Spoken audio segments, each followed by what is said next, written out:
ഓമലാളെ കണ്ടു ഞാൻ പൂങ്കിനാവിൽ. ഡച്ച് മാതൃകയിലാണ് നമ്മളെ ഈ വീട് പണിതിട്ടുള്ളത്. കണ്ടോ, ഇപ്പോൾ 1ാം നിലയിൽ വെള്ളം കയറി, ഇനി കുറച്ചും കൂടി മഴ പെയ്താൽ 2ാം നില കയറും, പിന്നെ 3ാം നില കയറും, പിന്നെ വീടങ്ങ് മുങ്ങും. ഇതാണ് ഡച്ച് മോഡൽ. ഇത് മാത്രമല്ല, കുറച്ചും കൂടി മോഡലുകളുണ്ട്, അത് നിങ്ങൾക്ക് കാണിച്ചു തരാം. വെള്ളപ്പൊക്കത്തെ അതിജീവിക്കാനുള്ള ഡച്ച് മാതൃക നേരിട്ട് വിലയിരുത്താനും കൂടുതൽ മനസ്സിലാക്കാനും ഈ സന്ദർശനം ഉപകരിച്ചു.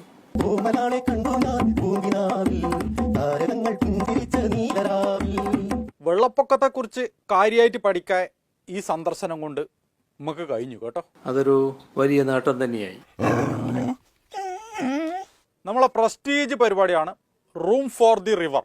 അതിനെക്കുറിച്ചിട്ടാണ് ഇനി പറയാൻ പോകുന്നത്. നൂർവാഡിലെ റൂം ഫോർ ദ റിവർ, ആ പദ്ധതി അങ്ങേയറ്റം മാതൃകാപരമായ ഒന്നാണ്. റൂം ഫോർ ദി റിവർ പദ്ധതി നടപ്പിലാക്കിയതിൻ്റെ ചില ലക്ഷണങ്ങളാണ് പ്രേക്ഷകരിപ്പോൾ കാണുന്നത്. അതിലവർ ചെയ്തിരിക്കുന്നത് തീരവാസികളുടെ സുരക്ഷ ഉറപ്പാക്കിക്കൊണ്ട് തന്നെ വെള്ളപ്പൊക്കം നിയന്ത്രിക്കുന്ന പദ്ധതിയാണ്.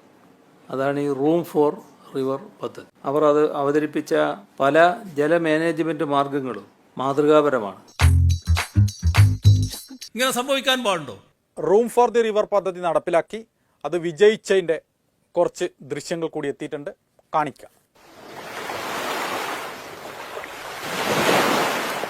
നമ്മളെ സംസ്ഥാനത്തിന് കുറേ കാര്യങ്ങൾ അവിടെ നിന്ന് മനസ്സിലാക്കാനുണ്ട് കേട്ടോ. അതാണ് എനിക്ക് മനസ്സിലായത്.